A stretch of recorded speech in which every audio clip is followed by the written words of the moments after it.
Okay. Hello, Tony. Hello, Dan. Welcome back. We've been working on this. We've been having fun. This is a lot of fun, and you know what? And a learning experience for me. I'll fix my hair here, but it's been a great learning experience. As a lot of the things, you've shared with me and taught me, you know, when you first present your information, I think it percolates into people and they understand the amount of work that you put into it and how passionate you are about it. But it's hard to actually understand the physics of it because we don't think in particles. We don't think of the micro world or we just don't think that way. We think we're small as compared to the larger universe. We feel very small. Oh, in general, I believe the world is very big. The universe is very big, the solar system. We don't consider the particle world and how huge it is, really. So we just don't think that way. Or when the waves get really small, like the compression point in Jean Charles Moyen's brain waves, when he imploded, turned inside out, and teleported, and we know the brain waves that did it and how and why, he embedded in that array, man.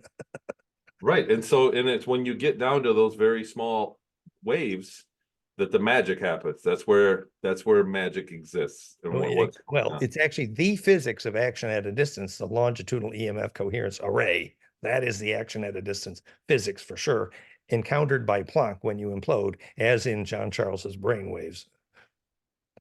See what I mean? So we've done a few things, and you explained it very good to me. I'm still trying to unpack it. I feel like I've grasped much of it. Not all of it. Like I still think about it. I still have a lot of mystery when we're talking about waves that as they degrade or implode, they implode. So to me, it feels like they dissipate.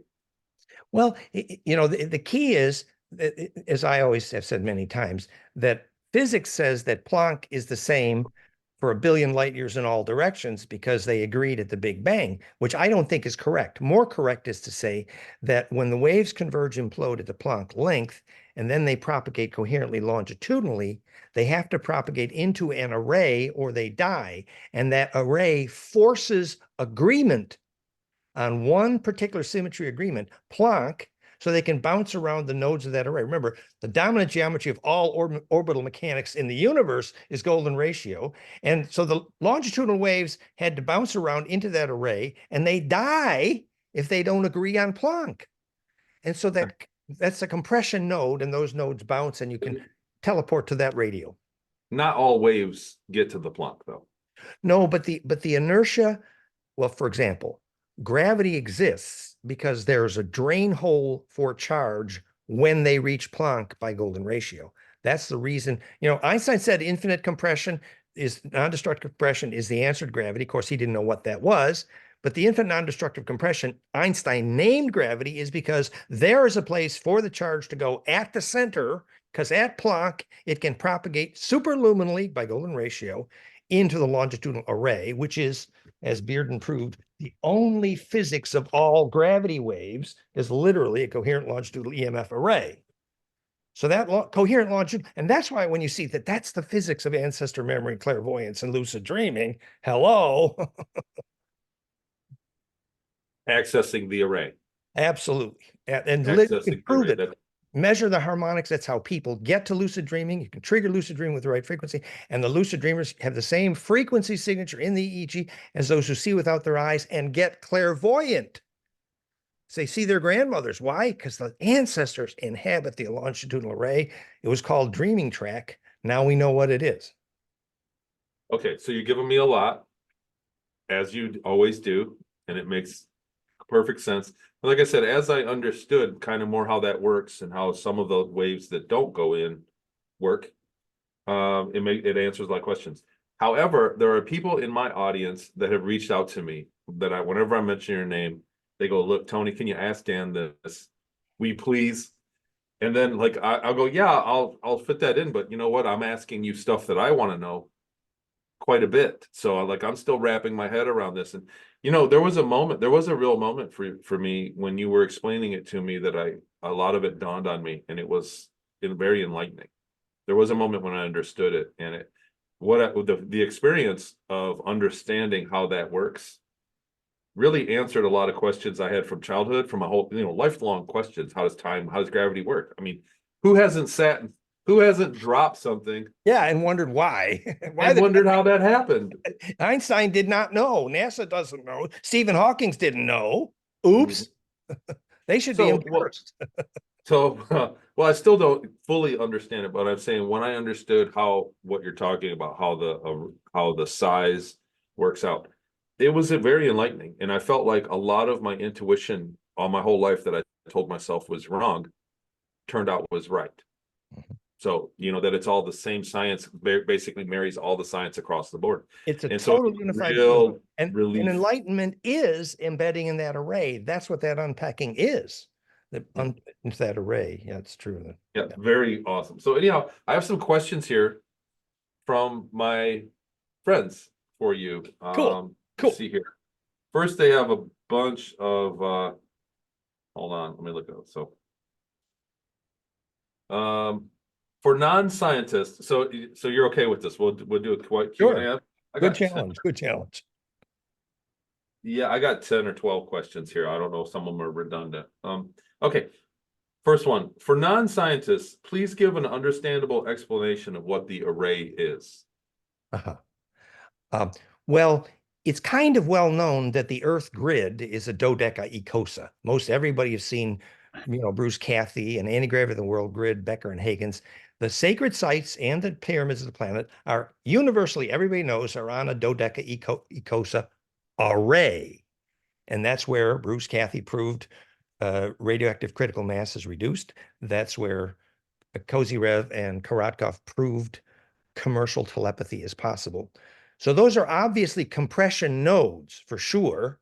And in fact, so when the waves, the more compressional part of the aura called longitudinal emerges from the body's squirt gun during Bliss, those compression waves, which are longitudinal, they will pass through about anything except another node in the array.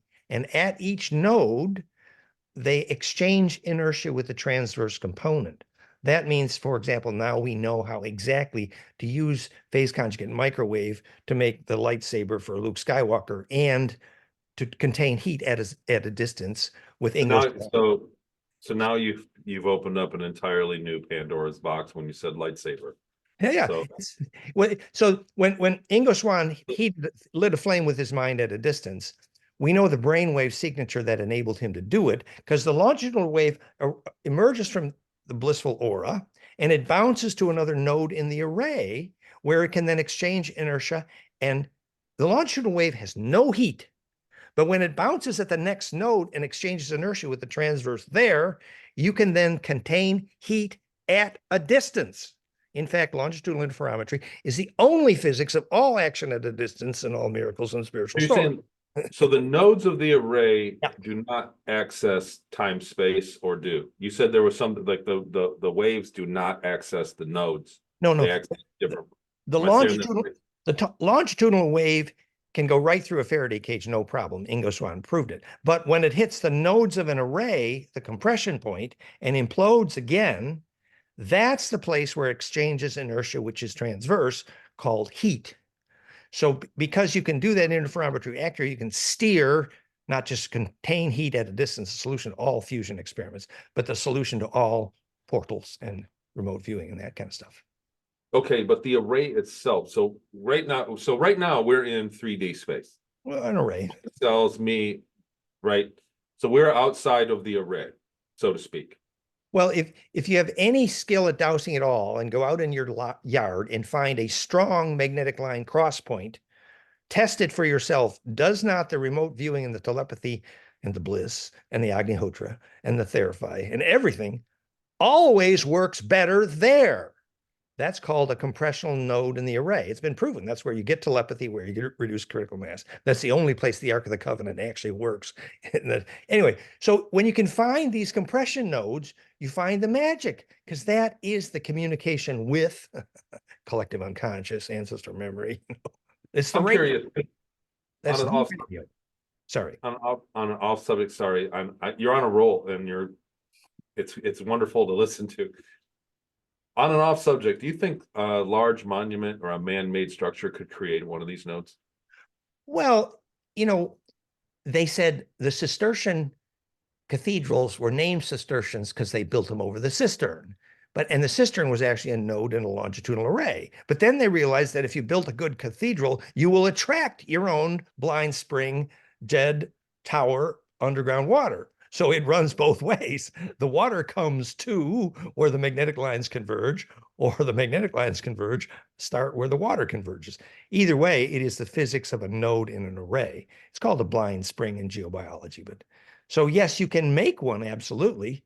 And eventually that's why how they bring the underground water back at Vukovar after the war. The ladies put in the labyrinth, imploded magnetism, and the underground water came back up.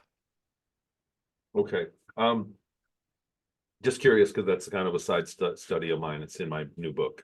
So the experience visiting some of these things felt differently than visiting the supermarket, for instance. Okay, but by definition, an array is an ordered series or arrangement or an impressive display or range of a particular type thing.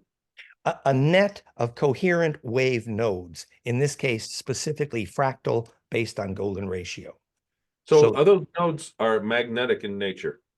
Well, the different electro versus magnetic just refers to the difference of the flux this way versus the flux this way on a torus. It's all the same flux. So they are a compression point in the nodes of flux or charge in the array. And every compression point has a component which is transverse. So are nodes of the array everywhere? Are they in space? Well, yeah, but you see, in an aluminum building in a god-awful city, you ain't got much because there's not much compression being distributed. So your telepathy turns off and your remote viewing turns off. You go into a forest and you find a sacred site, and yeah. So it's, man, you know, it's the same physics of these people who are looking for orbs. You go in a metal building and look for orbs and you get shit. You go into an old wood building with fresh cut trees and they're all over the place. It's simply permissive plasma distribution, the same place your grandmother could die successfully. So where the information is being held when it goes out in through the plank, what do you call Yes. it, a drain hole? Yes, What's exactly. on the other side of the drain hole? That's the array we're talking. You're talking Yeah. about the shape of the drain, where the drain holes are. Right. But on the other side of that, after it drains out the hole, that's the array we're talking about. It's like, right. It what by goes, definition would you call that? it goes at golden ratio multiples times the speed of light, as Professor Raymond Shaw measured, which is proof of my theory of gravity. So in the trapezium in Orion, the biggest stargate in our galaxy, the number of golden ratio multiples times the speed of light distributing in the array means you can go for, 1,000 light years in all directions. That's an example of a big launch into the array, but you start small. So you're saying that rather than the Planck distance there, because of the physics of the area, Well, that there's a larger drain hole. The trapezium in Orion is the biggest massive cube, literally the cube in our galaxy, and therefore the biggest stargate in our galaxy, and therefore the reason for the most of the wars in our galaxy, including how Enlil Yahweh's father got sucked into marrying a Draco, how Enlil Yahweh got here in the first place. Okay, so a side story. But so I'm just curious. So once you're outside of the drain hole, once you go through the drain hole, once the information or whatever you want to call it, the wave, I'd say dissipate, propagates down into the array. Yeah. Into the array. What is on the other side? Or is it all just one mesh of data? It's a subspace mind. They saw a subspace connection, is what they call it in Hungary. But actually, it's more specific. As a shaman, you should be asked the question is, how do you steer when you're in there? That's the right question, which is a totally shamanic question, which begins with, remember, the plasma in your head is basically a torus hologram, and the angle of the torus in your hologram, the shadows of that spiral on the torus, this spiral on this torus, the index of those shadows by the tetracube is literally the Hebrew alphabet. So if you focus on one letter, you're selecting the direction in which to propagate. It's literally vector control. If you can focus on one letter of the Hebrew, you're doing vector control into the array. This was instructions in sacred, ancient, whatever. So in steering in that array, the reason they abducted only the teenagers who could lucid dream to steer the time chariot Montauk was because that's what we call a soul. It's phase coherence superluminally, an ability to steer into that array, as indicated initially by the ability to lucid dream, and eventually not to get dizzy when you use a stargate or portal, as Elena describes very well.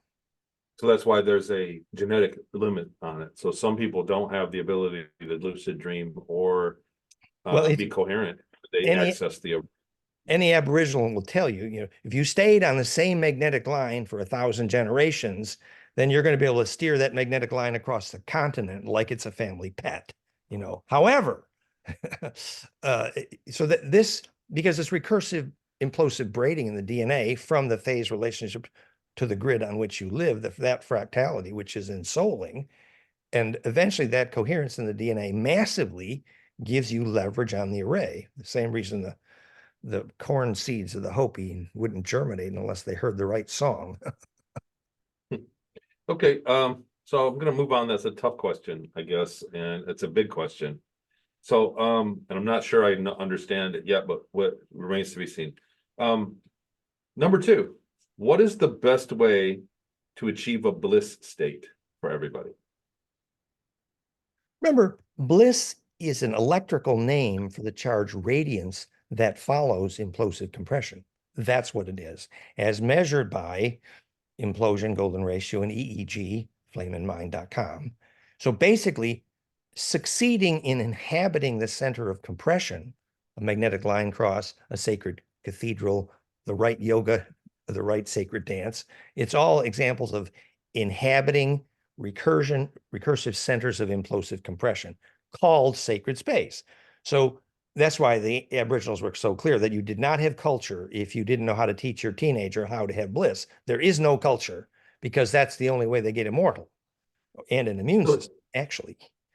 So the bliss state is basically just a state of mind. It is the electrical radiance measurable in brain coherence, cascading, measurable in aura radiance, measure in fractality and heart rate variability, harmonic inclusive. There's a dozen. Blissful aura is brighter. It's simple. Your aura got huge. Very simple. Which means feed your aura, which is actually the Egyptian origin of our term fa'atun, to fatten.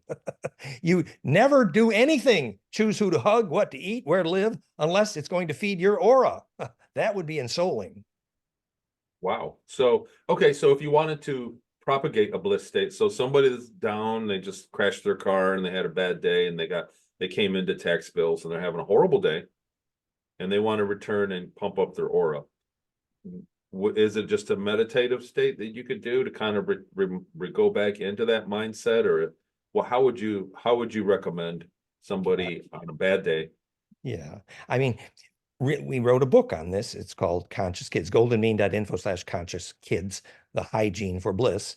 And it's a whole array of experience of discipline that you embark on for a lifetime. Live food, like Castaneda said, whenever you walk into any room, you find the place of power to park your aura so your aura grows, knowing the key movement. If you make the spiral in your yoga accurately, then your fingertip tingles. And now you know that you learned how to eat charge, chi, implode capacity. That's the physics of sacred movement. So there's movement, there's diet, there's environment. And finally, your aura literally tingles every time you think a sharable thought, then eventually you're only thinking about pure principle ever, and your aura is always tingling, you will absolutely die successfully. So it's all about imploding capacitance. Hold on. So I got an idea. I understand this, but could you, for the people watching, define a sharable thought?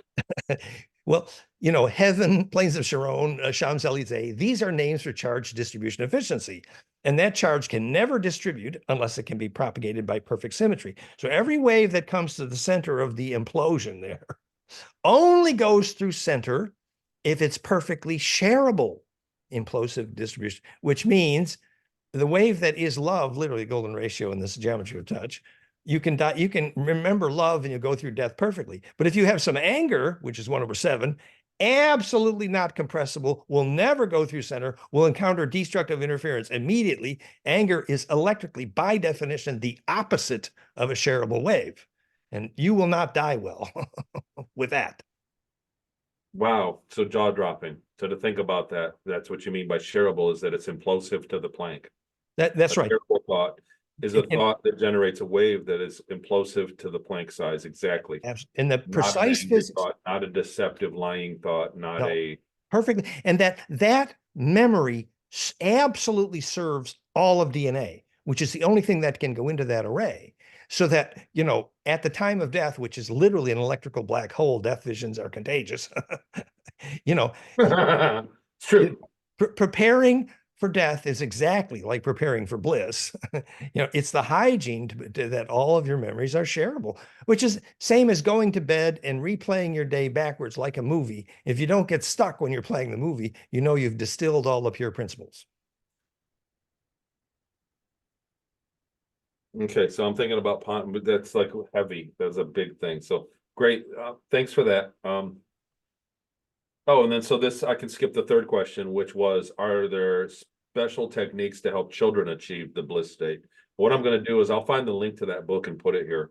goldenmean.info/conscious kids, basically. And another part of that is remind those kids that the Bluetooth and Wi-Fi and electrosmog is rapidly destroying their bliss and their soul. Get that damn shit away from your body. Starting with the Bluetooth earphones, they will not just kill you, they will destroy your soul. Conscious Kids, and it's on what website again? goldenmean.info/conscious kids. It's my third book. It's called Ecstasy and Immortality, Implosion, the Secret Science of Ecstasy and Immortality. Fun. That's good to know. Okay. And then another, just a quickie, once in a bliss, I think this will be covered. Once you're in a bliss state, how do you maintain it? In other words, if you eat some really dead food or heavy food, you're going to get a bunch of mucus and you're going to lose the charge distribution. If you ate live food and shareable wave and genetic diversity and plants that were happy, then your aura can continue imploding. You become shareable, distributable. So, our friend, the Essene Saint, she lived on a lake and did sun gazing at sunset every night and ate only watermelon. And she was in continuous bliss, actually. That's Grace at Mount Grace at Mount. So, okay. All right. That makes sense. And then it is an argument for the vegetarian diet. And it is true. Yeah, I mean, the thing is, when you eat an animal, essentially you have to process all the emotions, especially of its death, in your aura in order to actually make that distributable. So an Aboriginal might want to, spearfish once, but he would do a lucid dream the night before to find an agreement with that fish to make its memory shareable before he would dare. I absolutely believe that the animal kingdom works on a subconscious way, on a dreaming way. Like animals, like have an agreement.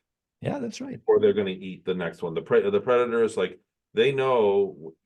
I think that there's a telepathy that works there in the animal kingdom. I've seen it. I've literally observed where one animal, there'll be a bunch of animals and a predator, and it'll chase an animal, and another one will walk out and be taken by it because it's almost like they agreed upon it. So there's way more to that, but I've observed the behavior over my whole life, and it's to be consumed in memory, to make your memory shareable. So you can honor that which you eat, really.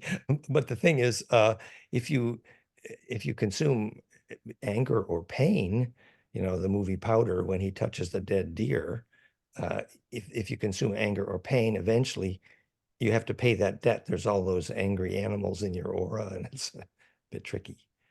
Okay, so there's a lot. I think we could do an entire show on just that subject, so it's good to know. Okay, I'll move on before I go, because I could just, like I said, the subject is huge. I've went through the whole meat eater thing, and interesting signature on my aura for that one. Especially things. How is there a way to have a successful death in a hospital?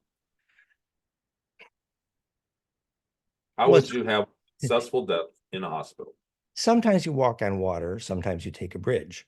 Now, it would be easier, obviously, to have a successful death in nature, for sure. All the pictures where you can actually see in the photograph the soul leaving the body, you actually see the body spirit leaving. All of those pictures were taken in the forest, and none of those pictures were ever taken in a hospital because the aura cannot propagate efficiently. For the same reason, you won't see orbs in a metal room. You will never see orbs in a metal room because the plasma cannot distribute. And that's what your soul is. Hello.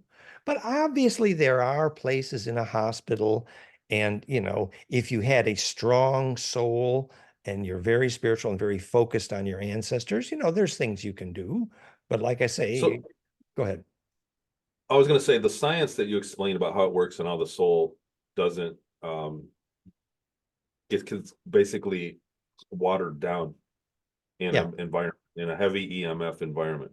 Yeah. So there's a lot of people that prescribe to a soul trap, or like there's this huge alien tech that steals our souls. And from my experiences and my things that I detailed in my second book, Project Star Maker, it led me to believe that that wasn't the case, that the soul, that it was not possible for them to steal a soul because the other side of the array has people there that are working That are into. helping. Yes, but I think in general, there are rules and laws and helpers on the other side, absolutely. But also the scale of the depravity of the Draco control of the solar system was such that large number of souls absolutely did get eaten. I think no question. And Oh yeah, well, again, like the animal that goes out to meet the predator. possibly, possibly. So, like certain souls are not, like you said, I don't want to put it in words of strong or not, because it's all made out of the same stuff, but certain souls, it's just not their mission yet. Yeah. Or I think there's a lifespan. I think there's a progression of your consciousness all the way from an amoeba all the way up to where we are now, and it's something more. And during that progression, to actually repeat and get caught is part of the progression as well. Well, it could be, but there can be really long side trips if you don't do it good. I just want to mention our friend Cleo, Valerie's friend, who, had dementia before and was really suffering for death.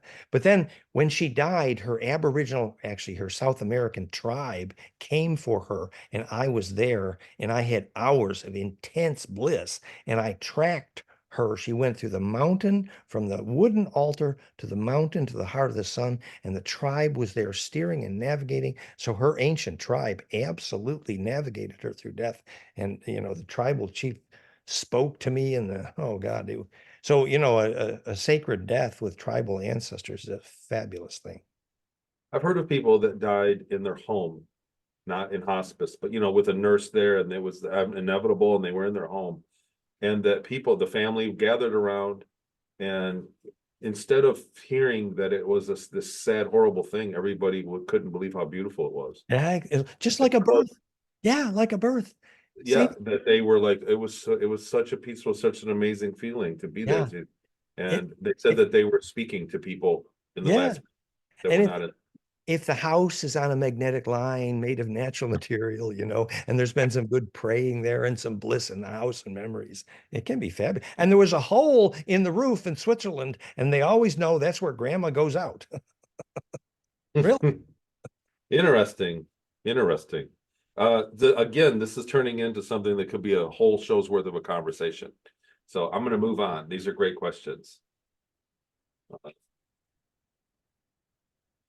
Oh, I'm unfamiliar with this one. Is Dan capable of creating light from sound on a mass scale, not just cavitation on a small scale?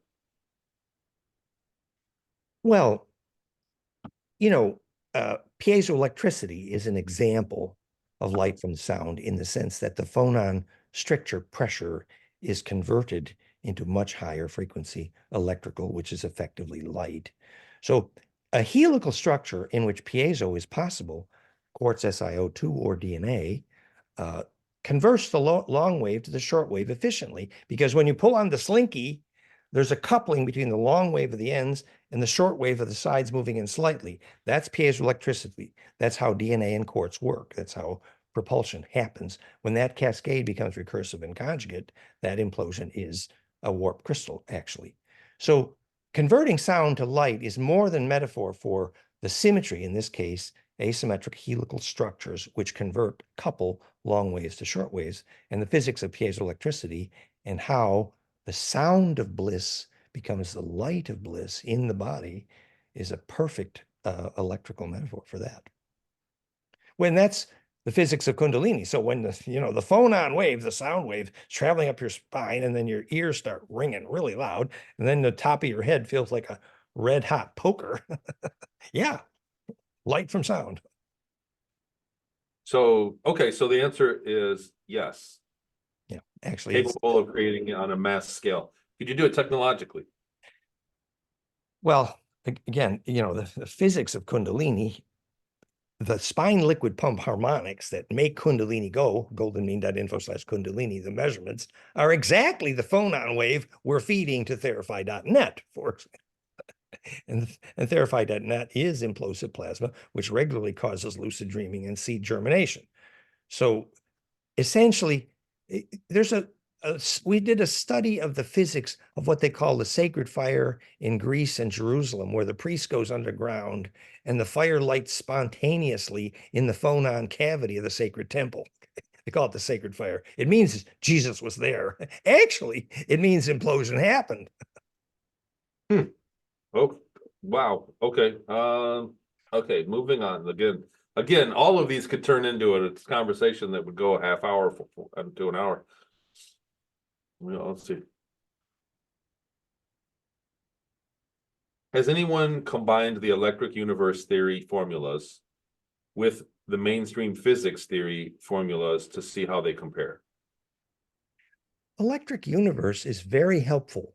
They're so aware that the universe is 99.99% plasma, and they're very close to seeing that it's fractality that actually creates negentropy and gravity in that universe of compressed plasma. So electric universe realizes that stars have to be inherently intelligent. Black holes are inherently intelligent by definition because the vortex that goes through them is recursive, for the same reason that toroidal ball lightning is so good at telepathy.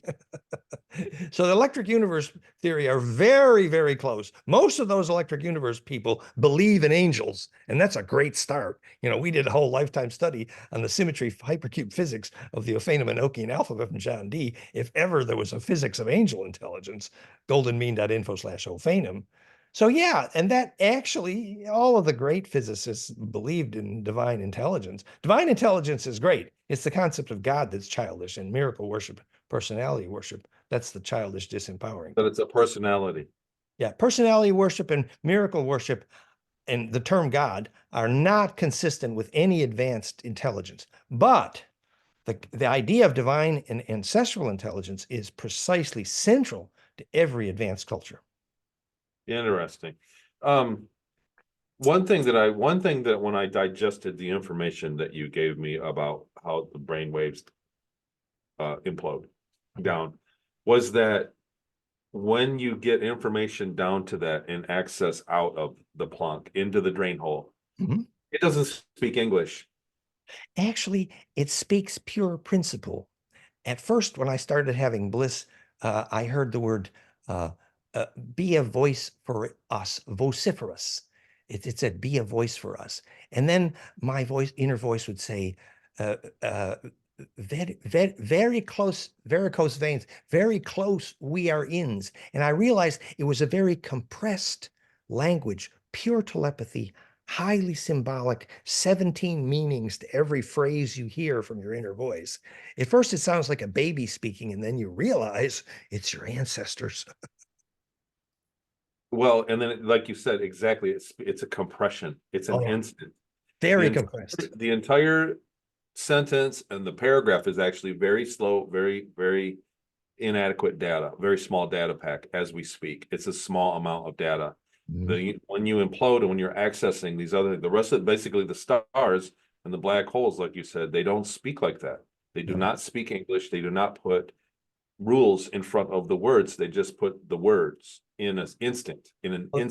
The word was flesh. The word is symmetry, simply a sequence of symmetry operations, Hebrew Sanskrit, of toroidal donuts imploding, which is how you make atomic tables and galaxies. So they're speaking in pure wave mechanics symmetry operations in bursts of charge.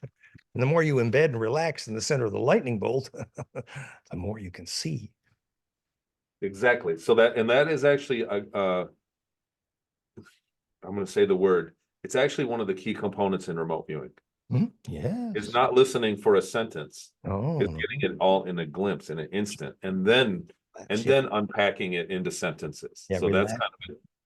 Yes. You access the data in a split second, bang, and you see the target, whatever the data is, you get it in a split second, and then you kind of unpack it and go, wait a minute, was that big? No, it was small. Was that hot? Nah, it was like medium. Like you get the instance, and then you're using your brain to put it in our terrible data. Well, you Wait. relax and it unfolds like a rose. And the more you understand the symmetry physics of the origin of alphabets, the more you can follow the unpacking of the rose. So I'm writing down your quotes. Like the other one I got was sometimes you walk on water and sometimes you take a bridge. I'm going to steal that. Don't be surprised. So, and then it slowly unfolds like a rose. Oh yeah, that's how you have to unfold it, unpack gently like a rose. And if you are a rose, it works better. What, say that again? If you what? If you are a rose, in other words, if your aura is fractal, then the array can unpack more efficiently. I also the thing. So that's another inherent component is your state of mind when Absolutely. you begin. So Yeah. when you begin the remote viewing, people we get people that hit the target and then in the same day don't hit it, or people that are amazing on one week and the following week they don't. They go, man, I'm just off this day. But people are rarely honest about their daily situation, if you're having a good day or a bad day, or Yeah. what your auric condition is. And people are rarely in touch with that, because Yeah. you always just carry through life. We've had a succession of days for years, thousands of days to get where we are. And so you Yeah. just carry on. You go, wow, it's nothing. I've had this bad day before. It's cool.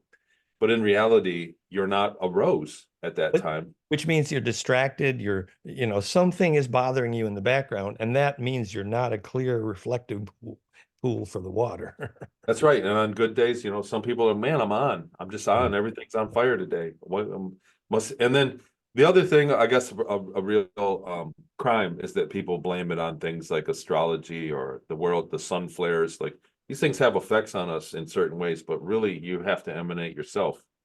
Well, What's going both is true. I mean, major astrological alignments, there is a physics there, the cross and the square, that is constructive and destructive interference. So there is a physics there, but few people understand the real physics of astrology. But absolutely, those alignments, for example, sunrise and sunset and solstice and equinox are always going to be better days for DNA radio because of longitudinal coherence, four-wave mixing. Okay, so on one hand, what I'm saying then, on one hand, I'm saying you're a receiver or a device, and that's your self-maintenance. And on the other hand is the environment. Environment absolutely matters. The building, the magnetic line, the time of day, absolutely Okay, matters. so I have to retract and say that people that blame it on the environment do have some Yeah, yeah. I mean, you yourself said leeway there. Leeway to once say, man, my day sucks, it's not me. you yourself said once you were in a metal electrosmog building, they wanted you to remote view, and you had to go outside to do it. You knew that. Absolutely. Absolutely. I was in a building with 50 Wi-Fi signals. Oh When you shit. connect, you could keep scrolling, and it was Oh just, I shit. couldn't get the data. No I tried and tried and tried. And I bullshit. walked out in the parking lot sat on the tailgate of my truck and remote viewed easily. Yeah, that's right. That's the difference. So that eventually, and of course, if you had a stone circle in a sacred forest, it would have been even easier. Any stones that you'd recommend for that while I've got you Well, on camera? it is the piezo and the paramagnetic, and when they have pent symmetry. So, the physics of stone circles is charge implosion for sure. And Pent symmetry. So 5 of them symmetrically at 72 degrees around the circle well, apart. that's a good start. I mean, they walked 1,000 miles to get the right blue stones for Stonehenge, and the Olmec walked 600 miles to get the right stones for their ancestor statues because they were high dielectric. Sure. dielectric, high dielectric. I'm writing that down too. High dielectric, piezo, and paramagnetic flux permissivity. Essentially, it means that charge can distribute efficiently. Is there a way to monitor and detect, measure piezoelectric Well, energy yeah, I mean, generated by a human? well, you measure piezoelectric in quartz by using a phonon signal and measuring the voltage output. It's pretty straightforward. The voltage appears on the perpendicular axis of the helix where the long wave couples with the short. So, and that is indirectly profoundly true of DNA as well. So DNA is also profoundly piezoelectric, but that's a little trickier to measure. But the aura I is wish everybody could understand that. I wish everybody would know that.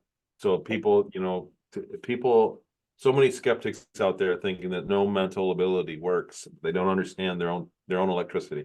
yeah, it's like the difference between you and God is a long wave and a short wave, right? The long wave, Uncle Joe, that's called soul. And long waves meet with short waves in a helix called piezo in quartz, and even better in DNA.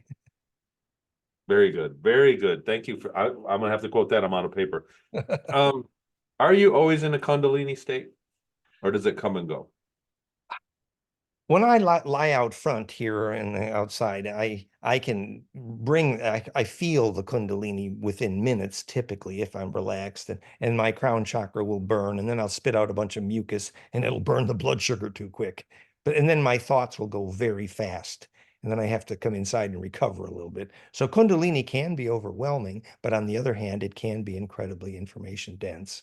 And I've learned to deal with Kundalini for many years. It means very high mentation rate, very high metabolic rate, stressing the water to mineral bonds, challenges to hydration, challenges to grounding, extreme discomfort. For example, if I stand under a mercury vapor light, it'll about kill me because my aura is trying to squirt up there. Oh, shit. There's all the things. Basically, it's harder and harder to suck in your aura if you're having Kundalini a lot. Okay, interesting. Thank you for that. That's a good answer. See, we achieve brain bliss. And so brain bliss is the same as the children's. Yeah. How do we achieve brain bliss is the same. We covered that. So, Yeah. And the full body form of that is Kundalini, basically.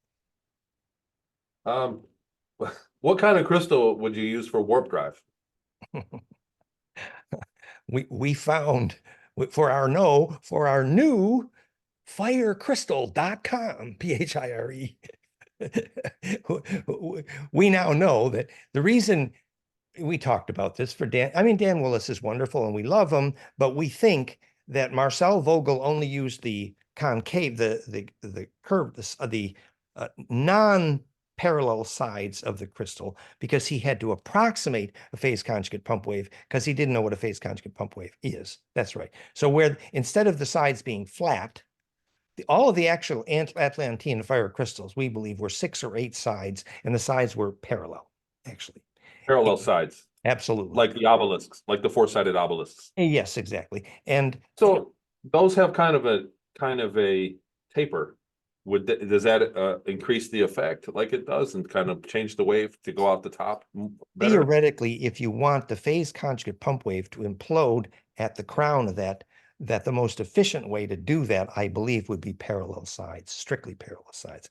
And we've been working with Marcel Vogel's key crystal maker, and we will be then launching a line. We've already tested them. So if you have the flat bottom, you sit that. Seems to me there was an early Vogel that was a 60-degree terminus on both sides with 4 parallel sides on it. Yes, and hopefully 6 or 8 sides. But Vogel was intuitively beautiful. However, he didn't understand the physics of phase conjugate pump wave or how to measure that. And so he used his body as a phase conjugate pump wave to control the plant polygraph, etc. I was there. But if you want an accurate phase conjugate pump wave, which is how the Koski-Frost crystal works and how true warp drive works, you're going to need parallel sides. You can even see that in the picture of the Excelsior. And then the phase conjugate pump wave can actually do what's called warp, which is actually, imploding massively into the longitudinal array, actually. If you're uploading it on one end on the 60-degree terminus end, would a 90-degree butted end on the other end, obelisk shape, have an effect? That's essentially what we're planning on doing on marketing the line that will now be used with our piezofire.com, which we have begun testing, and it is amazing. So if you So they're have going to be more of an obelisk shape. well, they will have a flat bottom to sit on the piezo oscillator, and then the 76-degree classic pyramid top for implosion. So the base is going to be an oscillator. That's right. The base will actually be sitting on the piezoelectric trigger, which will not be one frequency. Sorry, Dan Willis. It will be a pure phase conjugate pump wave. And these massively propagate the longitudinal implosively. And that is the psychoactive mechanism for sure. Then you're expecting these to do what exactly? What are you expecting the results? Initially, like you said, if you have more massive longitudinal propagation, you zap the water and your friend was healed. But eventually, initially it is a way of creating a very focused longitudinal beam. And the implications of that, they just start with healing and then eventually the action at a distance. And eventually this is the physics of propulsion for sure. Okay, very good. Very good answer. I'm going to I'm going to cut all this out because I want to keep it for me. I intend to make these myself as well. I intend to follow in your footsteps and build these. Well, we can do it together. We can do it together, whatever. I can't wait. I honestly, this is the most funnest, thrilling thing on my desk because I've had so much great results with existing crystals, even ones that are chipped and broken and have inclusion, even crystals that aren't ideal. I still have tremendous and stunning results. Like I haven't even begun. I want to get my book out. I haven't even begun doing the reels and demonstrating it. Yeah. And the day you get an accurate piezo phase conjugate pump wave, hint, piezofire.com, the results will be off the charts. Okay, good. And that's amazing. Good. This is build up for that because this is one of my favorite projects that I'll be working on with you. It's a fire crystal. It's a fire crystal. Okay. Okay. So like I said, that'll keep that top secret. Sorry, we can't release that. Whatever. I'm joking. I'm not going to cut any of this out. Whatever. In fact, these Q&A, I'm just going to put out. I'll put it on Talks with Tony. It'll run for 30 days and I'll put it on YouTube. I'll give it to you to share with your. Great. Okay. We already have a copy. We are a shareable wave. How about that? Well, let's conduct an experiment where we don't need secrets. Guess how you get through death? It's the moment you don't need secrets. Oh. As soon as you have regret in the moment of death, like the Naj, it's the Naj, N-A-J, the dream before death. When most people will get about 3 minutes. Yeah. Where they're going to consciously go, oh shit, I'm dead. Yeah. Oops, my body's gone. Yeah. I'm dead. Your brain is going to, and then your brain begins to kill you. Well, it releases chemicals that cause blood vessels to pop and people have red marks around. Your brain begins killing you because it's aware and the dream is induced and you look over your entire life. And in that moment, this is my compass. It has become my compass after I attained my memories because I was aware of that moment. My compass in life is when I'm dying and I'm replaying this moment when I'm talking with you, Dan, am I going to regret it or am I going to be proud of it? That's right. Which did I become perfectly shareable in that compression? Then the whole life can flash through in front of you and you feel great about it. Or did I do something stupid and go, oops, I need to go back and do that. I need to fix that. I screwed that up. Yeah, wasn't shareable. Yeah, which was it a not shareable thing, right? So there's that, and that's my personal compass, and I think that's the biggest thing. If more people thought like that, the world would be a completely different place. If more people were concerned about their own accountability at the last minute of their life during the notch, which we're told that it really they give us the impression that it'll never happen. It's interesting. People think they're never going to die. We're moving to the moment when we know that secrets are no longer needed or even possible, which is the opposite direction from every government on the planet, moving toward the moment when everything's secret. Oops. Ooh. Yeah, the governmental secrets are just such a hindrance on mankind in general, even on the governments themselves. They don't realize it. It's a history of lies. History of lies.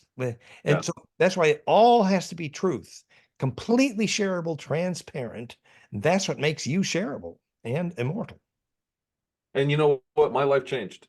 when I consciously made that decision where I said, I'm not going to care if this, because there was a real coming forward with my information. I thought, are they going to kill me for this? And I thought, well, not telling it is also deceptive. Am I going to regret it when I die? Am I not speaking? I kept seeing myself on my deathbed going, it's too late now to speak about it. I kept having that fear. And anyhow, letting go of that and accepting and just being completely honest, just being completely open book in front of a crowd I make people cringe. That's good. But also it changed my life for the better. My life has been amazing ever since I made that. So people feel the truth. And my father had a near-death experience, and for the rest of his life, he always had perfect context awareness. You know, it's perfect. interesting, very interesting. Okay, so moving on, we're almost through these, and we'll get this. Let me look at the time here. We're in good time. Does the crystal shape have an effect on its power output? Absolutely. So I can just say that's a yes or no. And I think we concluded it's a yes. The ratio of the sides, and the scale of the sides, both the scale and the ratio, because we know both the frequency ratio and the frequency scale to implode, conjugate, and spit out longitudinal. So you're thinking the size of it matters in the scale because of you're trying to make a vortex that implodes at the tip. And you got to tune the whole thing to Planck times golden ratio. So the scale and this size has to add up to the size of the vortex, the wave implosion by golden ratio, golden mean, to the tip being the implosive area. Would it be just at the very tip or inside the tip? If you look at pyramidwirelesspower.com, the reason for the 76-degree angle was it could take the Schumann phase conjugate pump wave called the Hummer, implode that from the transverse, and spit out the longitudinal, which was the global array and the origin of wireless power. Okay, so that makes sense. Was the Ark of the Covenant an implosive capacitor? Absolutely, yes. And did it really contain radioactivity? And therefore would it be radioactive? Yes. Well, they called it the plague of Azoth. It means more than nitrogen. The plague of Azoth was radioactive poisoning. So you had to have hygiene for high voltage and hygiene for radioactive materials. It was originally implosive capacitor, thin film gold, high dielectric acacia, golden ratio implosive. And we know now that implosive capacitors reduce radioactivity measurably, and we know why and how. The Anunnaki were such klutzes they couldn't get through the Van Allen belt without nuking their way through. So they needed the gizmo made in Sirius. But this thing wouldn't work good unless you put it at the magnetic line cross. And even now, the Templars who located the one on the St. Michael's Island, the Azores, where the Michael line goes through, that arc is powerful because it's on that line. Okay, so again, if I feel like if I open my mouth, we'll talk about this for hours. So I'm gonna move on because we're almost there. Okay. Do you personally meditate? Yeah, well, I do my still point moments. Time of active meditation is limited for people who have lots of Kundalini because, if you over implode your aura, you burn, actually, you melt. I always joke with Valerie about melting my crown chakra, but it accelerates blood sugar loss. So there is such a thing as too much. So I meditate, but I go out there. I definitely have to find my still points and burn my aura just enough to spit out the mucus, and then I feel purified. It's like how they purify a crystal by taking RF coil and sweeping it through the crystal, and the impurities are moved out the end. Interesting. I'm a big fan of often short meditations rather than one long one. Yeah, exactly. So a lot of people want to meditate, 9 o'clock tonight, I'm going to meditate till midnight, 2 hours. And huge benefits. I've talked to people that have meditated like in long QHHT sessions where they're forced into a state of meditation for a long time. And then for days after had amazing, clarity. Yes. But I'm also a big fan of being able to go in and out of that state immediately. And the way to do that is to meditate often for short bursts.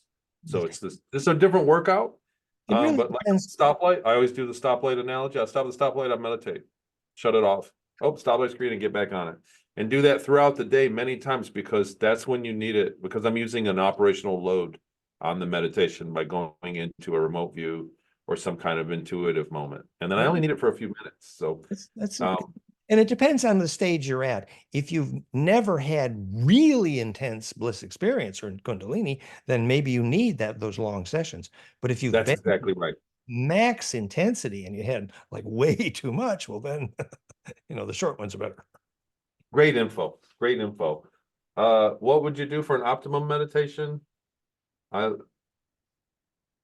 You know, brainwave measurement is fun, but not necessary. But discipline and breath control is essential. And locating your body at the right magnetic cross points. And, don't sit in a metal chair. Don't sit in a noisy room. Don't sit in Wi-Fi or electrosmog. Very practical considerations to very good. accrete charge, your place of power. Now you touched on something in the middle and I forgot that I wanted to talk about. Okay. But very, very good. Optimal. Oh, the breath work. So that's the other thing is that the blank mind meditation, I guess I don't share this a lot, but the only thing you think about in a blank mind meditation is your breathing. Yeah, that's right. It's, your brain, you must do that. So there is a thought that must occur while you're meditating, and it's your breath. So it's breathe in, breathe out, and then attentive breathing and energy manipulation as you breathe in and breathe out. Like the qigong version of intention breathing is super powerful. yes. And I think it should do it every day. I think we should do it every day. The key motor of the spine liquid pump, the only physics of sacrocranial and Kundalini, is the LF component of HRV, the 0.1 hertz Mayer wave, which is the 10-second breath. Hello. So if you're going to do And so breathe in, 5 seconds in, 5 seconds out, which a 10-second cycle, that 0.1 hertz, that's the only thing heart math defines as heart coherence, but it is a good start because that is the fundamental, and that is exactly golden ratio to Planck. So that's a good start to implosion for sure. very good information. I'm glad I asked that. I'm glad I asked. Thank you. I'm glad, LF John. component of HRV, it's called 0.1 hertz, the Mayer wave, the most important frequency in the blood, 10-second cycle. 10 seconds. Do you feel that you've attained a higher consciousness? I have access to very strong inner lightning and too strong. I mean, it's so powerful that it is scary for sure. And I have made use of a certain part of that. But there's a lot of hygiene and discipline that I haven't quite managed yet. So I should do a lot more for sure. But at least I can talk fast. Yeah, true. With a ton of big words. It's impressive. There you go. So I think higher consciousness is like speed. Well, it's density, it's info density, and inhabiting that density is like inhabiting the lightning bolt in Powder or Dannion Brinkley, which is what Kundalini It's is. a momentum, like a mental momentum. And so the same way that you change speeds on a journey, you must change speeds in your day-to-day life and your consciousness. Like you shouldn't hold it there forever because you're just going to zip right by everybody else or the world around you. The world, again, the environment matters, and you must change your consciousness to match the environment that you're in For sure. to have the experience. Yeah, and Kundalini is like inhabiting a lightning bolt. And the Sufi knew that if you can do the dervish turn and not get dizzy, you prove pure intention because you learn to inhabit the center of a lightning bolt. Beautiful, beautifully said. Okay, are we entering into a golden age? What was called the photon wave, photon cloud, I think it was called The photon belt. well, they called it the photon belt, and they called it the galactic superwave, Paul Violette, which was actually interstellar dust. It's a compression event. And so when the solar rotation gets perpendicular or phase locked to galactic rotation, and those 90-degree alignments begin to conjugate, uh, collective bliss is more enabled in the solar system. It's actually true. So the phase relationship of solar rotation and galactic rotation to interstellar rotations, when these are 90-degree phase angles, it's called the erection of the Holy Cross. We have animations on this. So there was some truth to the idea of galactic superwave, actually, when we enter into perpendicularity with the same way perpendicularity with sunrise and sunset enables Agnihotra and bliss, but on a longer wave. Okay, and then do you think that has an effect on the Schumann resonance? it isn't the increase in frequency in the Schumann resonance. That's a myth. It's the increase in harmonic inclusiveness, which is the embedded longer and longer waves in phase with, which enables you to inhabit, a wave the size of a galaxy ultimately.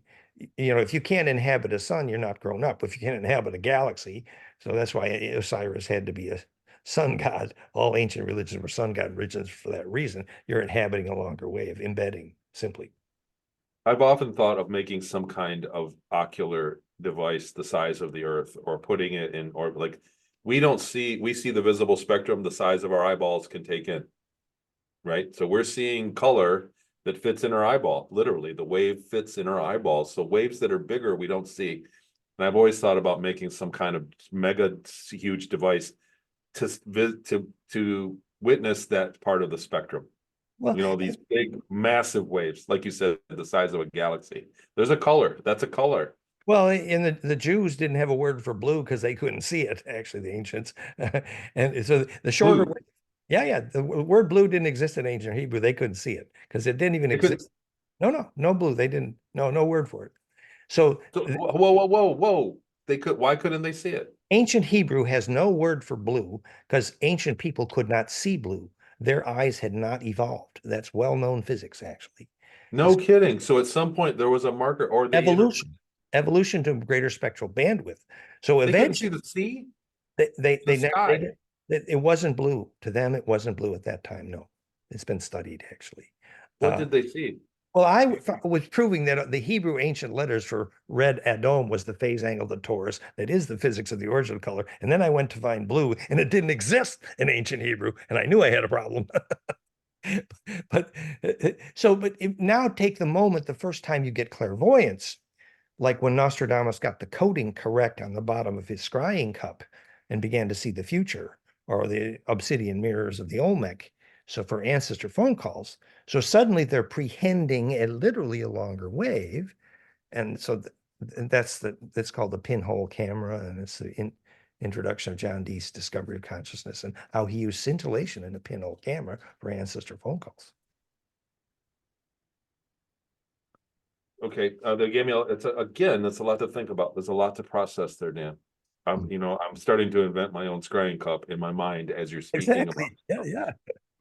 So, okay, so I think I'm done. I think I'm out of questions for now. And this is the great Q&A because we've explained a lot of things that go through. Like it's it's quite a lot to take these principles and the science behind what we're saying here and put it into terms that you can think about it daily. We just don't have context. Like I said, we're never taught a proper context of the micro world or the quantum world. Never. No. The school doesn't touch. And feel what it's like to ride a wave through the center of implosion, to feel that in your body. That's what stargates and lucid dreaming, how they start. I would just suggest if you play with the, editing here, use a bunch of the pictures, fractalfield.com/slideshow, bunch of all the visuals animations. So you've got visuals to nail to these ideas. Well, I tell you what, though, I'm so happy with the way this has went, and I'm saying this while we're recording. I'm so happy with the way this went. I want to put it out in a raw form immediately. So I'm gonna and to tell you people watching, anybody watching this, that this is not our Dan and I's first recording. We have several others that are explaining the science better that I am going to put a long edit to that are going to be in a movie form. But that's not going to happen overnight. So there's a lot of editing to do because I'm also going to make, ways to explain it as we're doing it. So I want to slow it down and do this. And this is a long-term project for me. This is more of a documentary because this is literally the science of everything. It's the science of how you work, how everything works, and how you can make the most of what you're doing. Like we're talking about life and death, literally. Yeah. So it's a very important project to me. Yeah. And Tony, you're this solid. version, I'm going to throw it out there right now so that people can get it. This is more than a teaser. Great. Tony, you're solid enough and pure intention enough to do it. So I'm eternally grateful to you, sir, also. Absolutely. Thanks. Well, I get it. So this is, like I said, there was a point in my life when I let go of all the BS. Yeah. And I said, I'm not going to just make my life out of fear decisions. I'm not going to hold on to my last 5 books for fear of being broke. I'm not going to shut my mouth for fear of being punished. I'm not going to stop doing the things for fear. I let go of the fear of my life, and I embraced being honest. I embraced being shareable. The shareable And wave. it's not- That's it. Right. And so people are punished for sharing things by people that are unshareable. People that live their life unshareable, they want to punish people for sharing. Well But said. the reality is that that's the key to life, is being shareable. So being open and honest, that's the key to your life. So you have to find people that are not going to punish you for being shareable. And it's also not my problem. If I share something with somebody and it bothers them, and believe me, it happens a lot. I've had death threats. But It happens a lot. So people can't take what I'm sharing, but you know what? That's not my problem. It's the problem is that they are thinking in an unshareable manner. So otherwise you should be able to accept data. Ultimately, the shareable wave is its own reward, because that distribution is immortality. Boom. Okay. Hold on. Let me, I'm going to stop right there. So Thank you, Tony. We had fun. We are shareable. as always, Oh, as always, Dan, I love you, man. Thanks for doing this with me. And there's more to come. gratitude. Thank you. Bye-bye. Bye.